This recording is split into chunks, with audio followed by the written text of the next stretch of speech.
Okay, we've been talking about fooling around or using black powder guns as an alternative during the ammunition crisis. So, of course, some of you are new to this, and I know some people, this is like their field, it's the only thing they fool with, especially people that are into Civil War reenactments or just someone who shoots or they're collecting interest is in this area. Okay, but a lot of you new guys out there, I know a lot of my subscribers are kind of new and always ask me questions about the videos I make, and so now a few questions have arose on the black powder firearms because sometimes, like I said, with these guns have been manufactured to replicas or to reproductions since the 1950s, and over time they do vary in quality and they do vary in dimensions. There were several companies that made them. Some were made for companies back in the old days that mailed, like I've seen a Texas Colt Walker with some other different type of engraving that was specifically made for this one company. It wasn't something in the standard catalog that these Italian manufacturers made. And a lot of these guns are made and marketed under another name, but the three main makers today is Pedersoli, Uberti, and I think Pieta are the ones that are going to make most of the different black powder firearms, be it black powder or cartridge guns. They do make old Western style replicas that'll fire a cartridge also, so bear that in mind. And I think there's another one, Kipawa is the name of it, and you know, quality varies from company to company. So say you get one, and if it's new, generally it'll have paperwork, suggests what size ball and powder charges. But say you get an older one and there's nothing with it and you got to figure out what to put in there. So you're going to need some sort of guide or reference book to suggest this. If you want to go with the least amount of money, I strongly suggest that you get a copy of Dixie Gun Works catalog. Now, Dixie Gun Works has been in business for a very long time, and they specialize in the old Western, Civil War, and Italian replicas. That's what this company does.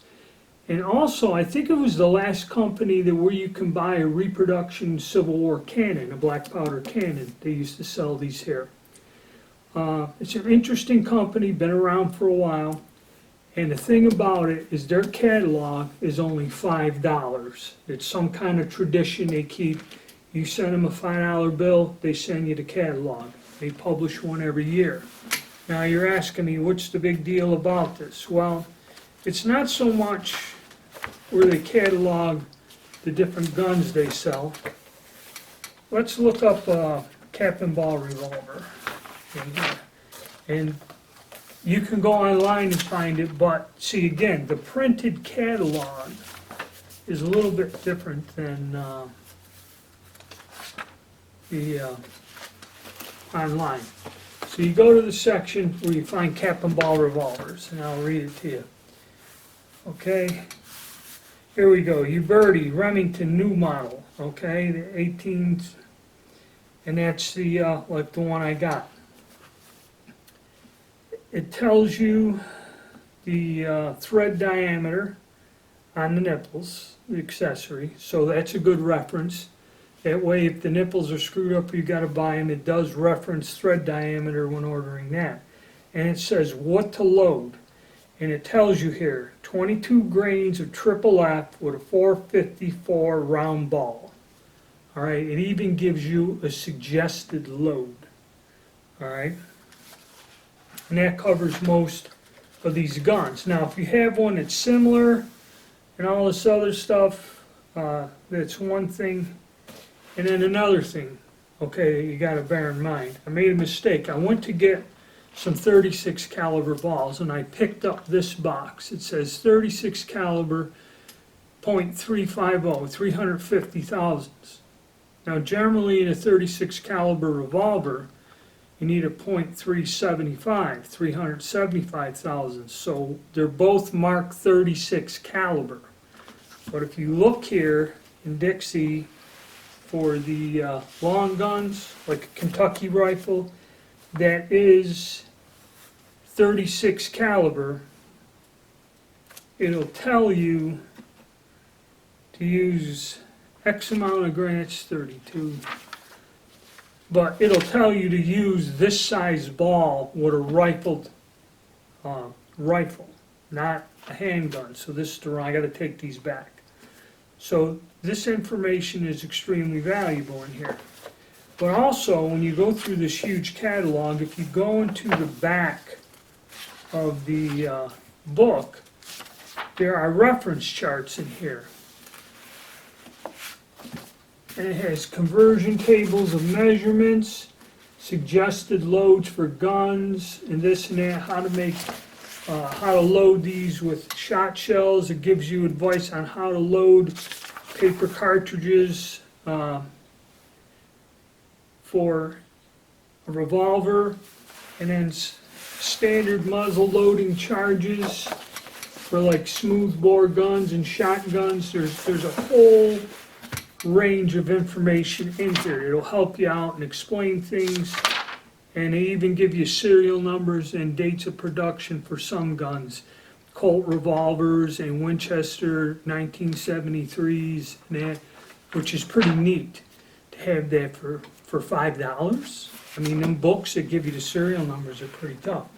So if you can buy one of these for $5, it's a bargain, and there's a lot of information you can glean out of this book. Okay? You don't see it much online. The book is better, and it's a good, even if it's an older catalog, it's a great reference book. Okay?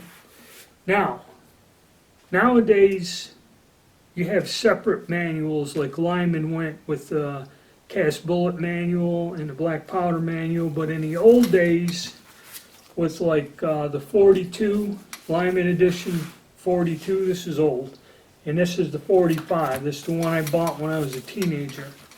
If you go into these books, there is a muzzle loading section in here. Okay? Shows you muzzle loading. And what it does is it explains black powder firearms and how to use them in detail. Okay? It would be good for you to read this. It explains powder sizes and charges, and also when you're patching a round ball for a rifle using a patch and a round ball, it gives you a way to compute and figure out what size ball you need for the gun, what caliber. And also this chart here shows patch signs, which gives you find the patch and you can tell if you got a good fit or if it's too loose or undersized. And basically it will give you black powder here, not really much, but it just gives you a couple guns, and it'll tell you what type of ball and a charge. Like in a 69, they go at 90 grains, in a 44 rifle, 60 grains, using a 17 thousandths patch. Okay, so it gives you some, but not a lot. So it's lacking in one way, but it explains black powder guns and gives you the basic explanation. This older one also does the same thing. Because in the old days, this is all you had. There was no internet, you got the one manual. So the old manual helps you. But by far, and like I said, now you get into specialized books just for black powder. I got this a long time ago, Gun Digest Black Powder Loading Manual. I really like this, okay? I think I got this in the 80s before Lyman started making her own black powder manual and book. And this book is outstanding because the guy writes it. He goes through all of this explaining the accoutrements, jags. You know, if you read through these chapters, powder, he even covers pressures. He explains how black powder works and the pressure it generates. This book is fairly comprehensive, and if you read these chapters in the front before you get to the load data, you will know a lot about firing black powder guns. And this guy run them on a chronograph and everything, talks about casting and bullets. So this is, and he even gets into the newer, where people hunt with the sabots and everything else. But what I like about this, and the one thing is, he has modern muzzle loaders in here, okay, but this is more of a reloading manual. And, okay, brown bess musket. Some of these guns may not be made anymore, but there is something similar in the same caliber, probably a later version. Like the brown bess musket, okay, tells you 80 grains is the maximum load of 1F. And using a 690 round ball with a patch, okay, on the brown, and that's a 74 caliber, so that's what they use for the big ones. Goes on to, here's the Springfield cap and ball, 1861. 60 grains, using a 5.77 bullet from a Lyman mold, a mini ball mold, and it gives you the velocity. And it gives you some information. 60 grains of black powder, and it says there is no optimum load. You'd have to tweak it to something for the ball patch arrangement to get your accuracy out. And it explains that. Now what's nice is when we get into the handgun area and we look up our cap and ball pistols, it has here, we'll go with the Remington 1858 revolver. We'll take this one. Okay, it gives you a couple different loads. It gives you 20 grains of triple F, okay, and you're using a 554 bullet, 141 grain, it's a spear, which is, so it gives you a 20 grain load and a 35 grain load. And it also gives you Pyrex loads, okay. 35 grains is the maximum, all right? But he does go and tell you